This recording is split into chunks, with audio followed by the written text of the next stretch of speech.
Hi all, this video is for standard 7th maths. Already two parts you have seen, part 1 and part 2. Now this is part 3. So let's go for a quick revision what we have done in part 1 and part 2. part 1 में हमने mean, median and modes ये निकालने का हमने सीखा था। फिर हम उसके ऊपर हमने सम्स बनाए थे। We have solved the sums also. ठीक है, तो now you all are aware कि 3 things are very important in this chapter. पहला क्या है? Mean, median and mode. ठीक है, these 3 points are important in this chapter. Now exercise 3.1. in 3.1 हम एक क्वेश्चन बना लेते हैं। Question 4, find the mode of the following data by preparing a frequency distribution table. Something this is different from what we have done. तो मैं यहाँ पे लिख देता हूँ exercise 3.1. exercise 3.1 क्वेश्चन नंबर 4 का आंसर। ठीक है, मैं एक बार क्वेश्चन फिर से रीड करता हूँ। Find the mode of the following data.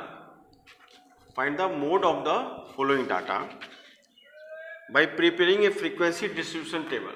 Preparing A frequency distribution table. अब ये बहुत सारे डाटा हैं, इनके बेस पे हमको फ्रीक्वेंसी डिस्ट्रीब्यूशन टेबल बनाना है। तो फ्रीक्वेंसी का मतलब होता है कि कोई भी डाटा जो बार बार आ रहा है उसको आप बोलोगे frequent. There is a word frequent. तो फ्रीक्वेंट का मतलब क्या होता है? बार बार। और फ्रीक्वेंसी का मतलब क्या है? वैसा नंबर जो बार बार आता हो। तो इसका टेबल बनाने के लिए सबसे पहले ये जो डाटा है वो सब आपको लिखना पड़ेगा। और सबसे पहला कॉलम बनाना है आपको नंबर्स। जो आपके पास नंबर्स हैं वो सारे नंबर्स लिखने पड़ेंगे। ठीक है, उसके बाद आपको सेकंड बनाना है फ्रीक्वेंसी। ठीक है, और लास्ट है tally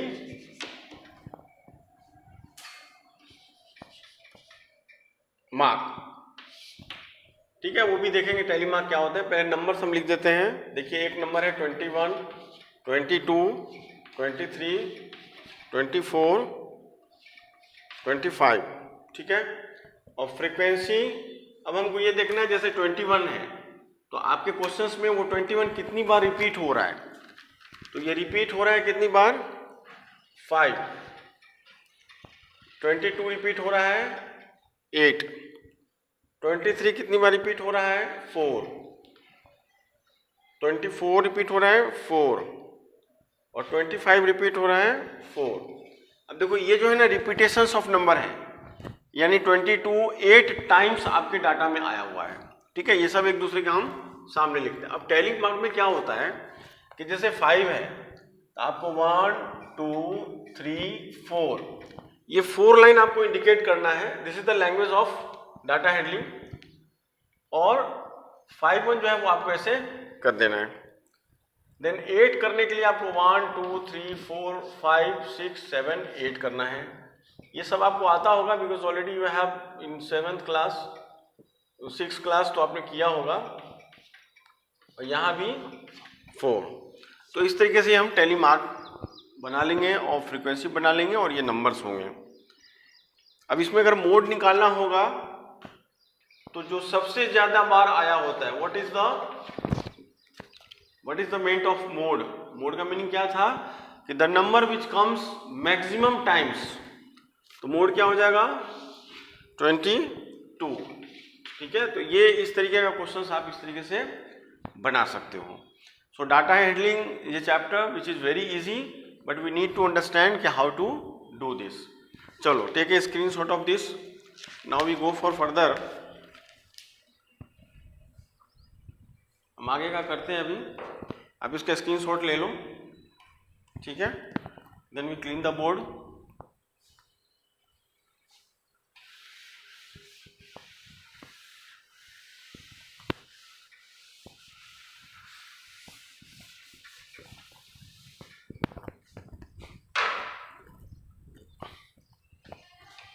Data handling is a chapter where we need to focus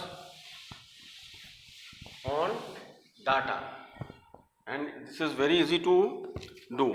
चलो अब हम देखते हैं page number 36. Now we need to learn कि डाटा को अभी तक हम प्रेजेंट कर रहे थे मीन मीडियन मोड के बेस के ऊपर. अब हम डाटा को प्रेजेंट करेंगे graphical presentation. There is a graphical presentation. जैसे आपने देखा होगा कि ग्राफिकल प्रेजेंटेशन में कैसा होता है कि there will be a graph paper and there is a graph on the graph paper, जो आपने ऑलरेडी स्टैंडर्ड 6 में लर्न किया हुआ है. तो जैसे कोई भी डाटा है उस डाटा को हमको ग्राफ के ऊपर प्रेजेंट करना है. तो ग्राफ आप सबने देखा होगा, ग्राफ पेपर आपने बनाया भी होगा. तो अब हम इस चीज़ को ग्राफिकल रिप्रेजेंटेशन में कैसे करेंगे जिससे कि किसी को भी अगर ग्राफ देखेंगे तो तुरंत पता चल जाएगा कि हाँ what is the exact position of this thing. अब आपके बुक्स में bar graph, there is the first graph. Graph अलग अलग टाइप्स के होते हैं. बार ग्राफ्स होते हैं, सर्कल ग्राफ होते हैं, ठीक है, पैरेललोग्राफ होते हैं. तो आपके बुक्स में है a bar graph is a pictorial representation. Pictorial मतलब क्या होता है? पिक्चर के through of the numericals data by a number of bar of uniform width vertically or horizontally with equal spacing between them. horizontally भी हो सकता है और vertically भी हो सकता है, but जो horizontally डाटा होता है that will be the good one. अब देखो let us look at the 2 bar graph. ठीक है, आपके बुक्स में दिया हुआ है, यहाँ पे देखो 2 bar graph. let us look at the 2 bar graph. देखो 2 bar graph दिखाए हुए हैं. Nikita's marks in various subject in the first term and second term respectively. जैसे एक बच्ची है निकिता, उसके मार्क्स के थ्रू ये बताया गया है कि उसके मार्क्स का स्टेटस क्या था. तो ये तो डिस्क्रिप्शंस है, बट नाउ हम एग्जाम्पल 3.4 बनाते हैं यहाँ पे. और 3.4 जब हम यहाँ पे सॉल्व करेंगे तो उसके थ्रू हम ये सब लर्न करेंगे. देखो एग्जाम्पल 3.4 में क्वेश्चंस है. Let me read. Income and expenses, 2 चीज़ है, income and expenses. Income is what you are earning and expenses what you are, अब खर्चा क्या करते हो. रिकॉर्डेड ऑन क्वार्टरली बेसिस, यानी कि every 3 months from year 2006 by man machine company are as follows. एक कंपनी है जिसका नाम है मैन मशीन, और वो कंपनी ने एक डाटा बैंक है उसके पास, which is data collections you can say. Quarterly basis पे इनकम एंड एक्सपेंस का वो एक उसके पास डाटा है. उस डाटा को वो ग्राफिकल प्रेजेंटेशन करना चाहते हैं.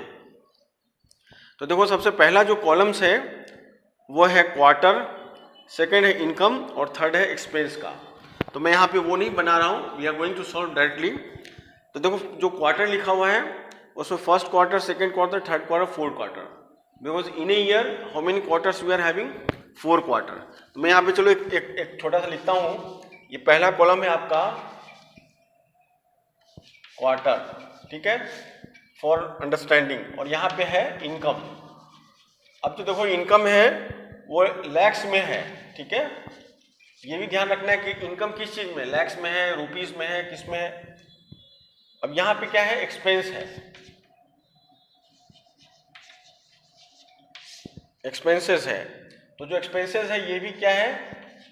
लैक्स में है. अब देखो जो क्वार्टर है उसमें कैसा है? फर्स्ट क्वार्टर है, फिर सेकेंड क्वार्टर है. तो फर्स्ट क्वार्टर में 55 लाख रुपीज एक्सपेंस है और 55 लाख इनकम है और 45 एक्सपेंस है. सेकंड में 105 लाख इनकम है और 80 लाख एक्सपेंस है. थर्ड क्वार्टर में देखो 75 लाख उसका इनकम है और एक्सपेंस है 60 लाख.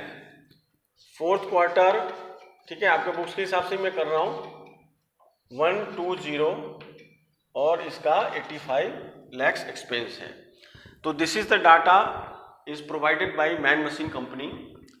इस डाटा को हमको ग्राफ पे बनाना है जिससे कि उस ग्राफ को देखने से ये पता चल जाएगा कि फर्स्ट क्वार्टर में कितने इनकम हुए और कितने एक्सपेंस हुए, सेकेंड क्वार्टर में कितने इनकम हुए कितने एक्सपेंस हुए। इस चीज को हमको डबल बार ग्राफ बनाना है। Double bar graph, double bar graph का मतलब क्या होता है, जब मैं बनाऊंगा तो आप देखेंगे कि उसमें दो बार होते हैं और पास पास होते हैं, यानी एक इनकम का होगा और एक एक्सपेंस का होगा, जिससे बिल्कुल ये पता चल जाएगा कि इनकम कितना हुआ और एक्सपेंस कितना हुआ। That means this will be A compare graph, comparing graph बनेगा ये। अभी कैसे बनेगा तो देखो, सबसे पहले क्या होता है ना, आपके पास ग्राफ पेपर होगा। आप ग्राफ पेपर पे यू हैव टू डिसाइड कि how you have to build up, ठीक है, जिसमें कि दो एक्सिस होते हैं, मैं आपको बोर्ड पे बता रहा हूं। You have to draw a straight line on your graph, ठीक है, ये लाइन बिल्कुल स्ट्रेट होनी चाहिए। हम लोग इसको बोलते हैं एक्स एक्सिस, ठीक है, और आप इधर जाओगे तो एक्स डैश हो जाएगा, that is going to be minus, वो आप सबको पता ही है, ठीक है। ये पॉइंट होता है 0, ठीक है, और ये जो ऊपर जाता है this will be indicate as a Y, और नीचे जाता है वो वाई डैश, मीन्स नीचे माइनस होता है और ऊपर प्लस होता है। हमारा जो ग्राफ बनेगा वो इस एरिया में बनेगा, इसलिए आपके ग्राफ के पेपर के ऊपर ये जो चीज आप करोगे वो बिल्कुल ना ही ज्यादा साइड में करोगे ना ही बीच में करोगे, सो दैट आपका जो ग्राफ का प्रेजेंटेशन है वो अच्छे से हो। अब इसमें क्या करना होगा आपको कि there is a two lines, one is X और वन इज वाई। तो जैसे आपका इनकम है और एक्सपेंस है और क्वार्टर है, three things you are having, तो क्वार्टर को आप नीचे ड्रॉ करोगे, ठीक है, ठीक है, तो यहां पे मैं क्वार्टर लिख देता हूं, यानी क्वार्टर की लाइन जो होगी वो नीचे होगी। और कौन से साल की है तो यहां पे मैं लिख देता हूं 2006, ये जो डाटा है आपके पास वो है 2006 का। फिर हम क्या करेंगे, यहां पे हम रुपीस का बना लेते हैं,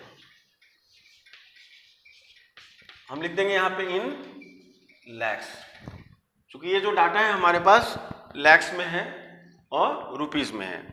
जैसे यहाँ पे हम देखेंगे कि 55 लैक्स है, 105 है, 75 है, 125 है, this is the data of lakhs. तो वन साइड हमारा आ जाएगा रुपीस और वन साइड आ जाएगा क्वार्टर, ठीक है। अब रुपीस के अंदर क्या है, दो कॉलम्स बने हुए हैं, इनकम और एक्सपेंस का, ठीक है, यानी रुपीस है तो इनकम हुआ और एक्सपेंस हुआ। अब उस चीज को हम कैसे करेंगे यहाँ पे, तो हमारे पास जो ग्राफ होता है ना उसके अंदर छोटे छोटे बॉक्सेस बने होते हैं। अगर आप ध्यान से देखने जाओगे तो आपको एक जो बॉक्स होगा उसके अंदर 10 छोटे छोटे बॉक्सेस होते हैं। मैं यहां पे कर रहा हूं,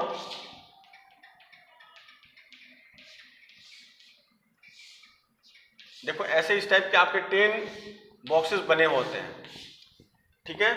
अब वो जो 10 बॉक्सेस बने होते हैं उसके साइज के हिसाब से आपको रुपीस सिलेक्ट करना होता है।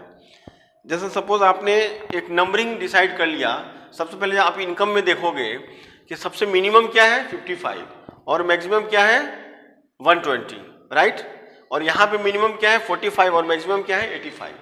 तो आपको जो नंबर्स लेना है वो इस तरीके से नंबर्स का सिलेक्शंस करना है बॉक्सेस में, जैसे कि आपका ग्राफ लोगों को दिखाई दे, ना ही ग्राफ ज़्यादा बड़ा हो ना ही ज़्यादा छोटा हो। तो यहाँ से हम रुपीज़ का कंसिडरेशन करते हैं, ठीक है। तो फर्स्ट वी टेक 20, यानी जो आपका बॉक्स है 10-10 का उसमें 20, ठीक है। फिर हम कर लेते हैं 40, देन वी गो फॉर 60, ये हम 20-20 का गैप करके चल रहे हैं, ठीक है, जिससे हमारा ग्राफ अच्छा बनेगा और we can represent it in a well mannered. Graph में सबसे ज़्यादा क्या है इंपॉर्टेंस है, how you are making it clean, और सबको समझ में आना चाहिए, ठीक है। और हमने जो मेजरमेंट किया है उसके लिए हम यहाँ पे लिख देंगे कि जो 1 यूनिट है हमने जो मेजरमेंट किया है वो कितना है 20 लैक्स है, यानी हमारा जो एक यूनिट है वो 20 लैक्स है।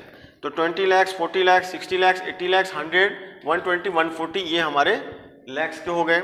यहाँ पे क्वार्टर का है तो हमारे पास कितने क्वार्टर्स हैं, कितने क्वार्टर्स हैं, 4। तो हमने पहला क्वार्टर यहाँ पे डिसाइड कर लिया, दूसरा यहाँ डिसाइड कर लिया, तीसरा यहाँ डिसाइड कर लिया और चौथा यहाँ डिसाइड कर लिया। ठीक है, तो देखो फर्स्ट क्वार्टर का हमारा ये एरिया हो गया, थोड़ा सा मैं इसको मोटा कर लेता हूँ। सेकेंड क्वार्टर का मेरा ये हो गया, थर्ड का मेरा ये हो गया और फोर्थ का मेरा ये हो गया। ये आपको समझना है कि ये आपने क्वार्टर वाइज डिवाइड कर दिया। मैं यहाँ लिख भी देता हूँ, फर्स्ट यहाँ पे आप लिख दो, सेकेंड, थर्ड और फोर्थ। मैंने पहले ही बताया कि जब कभी भी ग्राफ बनाओ बिल्कुल शांति से बनाओ और अच्छे से बनाओ, सो दैट आपका ग्राफ बहुत अच्छा बनेगा। अब देखो क्या है कि फर्स्ट क्वार्टर में हमको देखना है कि यहाँ पे देखो 55 लाख का इनकम है और 45 का एक्सपेंस है, यानी यहाँ पे हमको 2 ग्राफ बनेंगे। ठीक है, यहाँ पे हमको इसके 2 पार्ट हो जाएंगे। तो पहला क्या होगा, इनकम का होगा। इनकम कितना है, 55। अब 55 एक हम पॉइंट यहाँ पे डिसाइड करेंगे, but obviously 55 will come near to 60, but आपके पास वो मेजरमेंट हो जाएगा, यानी 20 का आपने रखा है तो 10 का होगा, तो आपके नंबर्स उसी हिसाब से होंगे। तो that point will come here. तो देखो यहाँ पे एक आपका एक्सपेंस का क्रिएट होगा। ठीक है, जब आप बनाओगे ग्राफ तो you will prepare with the scale, तो बिल्कुल सीधा बनेगा। तो ये 55 का आपका बना एक्सपेंस का। ठीक है, तो एक्सपेंस के ग्राफ को हम ऐसे एक कर देते हैं, so that it will be clear कि this is of expense, sorry income का। नाउ एक्सपेंस कितना है, 45, तो हमारा सेकेंड वाला यहाँ पे आएगा, तो ये बनेगा आपका एक्सपेंस का। ठीक है, राइट। अब इसको हम ब्लैंक रखते हैं तो बिल्कुल क्लियर हो जाएगा कि ये हमारा जो ग्राफ है वो इनकम वाला है और ये जो ग्राफ है वो एक्सपेंस वाला है। अब देखो सेकेंड क्वार्टर में कितना है, 105, तो सेकेंड क्वार्टर में हम आ जाएंगे 105 यहाँ पे। ठीक है, तो यहाँ से हम स्केल से कर लेंगे and this will be the income का ग्राफ बन जाएगा ये, राइट। अब देखो एक्सपेंस कितना है, 80, तो यहाँ पे देखो 80 है, 80 के सामने बिल्कुल हम आएंगे यहाँ पे और एग्जैक्ट 80 के पास से आपको एक स्ट्रेट लाइन लेना है, तो फिर यहाँ पे भी हम ऐसा कलर कर देंगे, राइट। अब थर्ड क्वार्टर में देखो 75, तो 75 कहाँ पे आएगा, कम हियर, सॉरी, हाँ आप इसको स्केल से बनाओगे, डोंट पुट योर, जैसे मैं कर रहा हूँ वैसे नहीं करोगे, ठीक है, अच्छा नहीं बनेगा। और 60 ये है, तो 60 कहाँ पे है, देखो एग्जैक्ट यहाँ पे है, तो 60 के लिए आप यहाँ से लाइन ले लोगे। फिर इसको मैं इनकम वाले को आपको ध्यान में रखना है कि income is being like this only, जिससे किसी को भी ग्राफ देखने में दिक्कत नहीं होगी। अब देखो इसमें इनकम कितना है, 120, तो वी गो हियर, तो यहाँ पे आप आओगे तो there will be a straight line of this, तो ये आपका होगा इनकम का। ठीक है, अब इसी में एक्सपेंस का कितना है, 85 एक्सपेंस हुआ, तो हम यहाँ पे आ जाएंगे, तो this will be your expense. ठीक है, चलो मैं यहाँ ऐसे कर देता हूँ। अब इसमें ये हम इसको will have some different sketching, तो इस तरीके से आपका ग्राफ बनेगा। मेरा थोड़ा सा टेढ़ा हो गया, बट आप स्केल से बनाना, which will be better for you. और आप चाहो तो यहाँ पे लिख सकते हो, ऐसा बॉक्स बना के यहाँ पे, यहाँ लिख दोगे इनकम, ठीक है, और यहाँ ऐसा एक ब्लैंक बना के आप लिख सकते हो एक्सपेंस, जिससे कि बिल्कुल क्लियर हो जाएगा कि जो आपने ग्राफ ड्रॉ किया है ये वाला वो इनकम का है और ये वाला एक्सपेंस का है। ठीक है, तो इस तरीके से आपका ये फर्स्ट क्वेश्चन हुआ। अब आगे भी हम इसको सॉल्व करेंगे, ठीक है, आगे भी हम लोग सॉल्व करेंगे एक एक करके, फिर बाकी के वीडियोस में करेंगे। ठीक है, चलो बाय।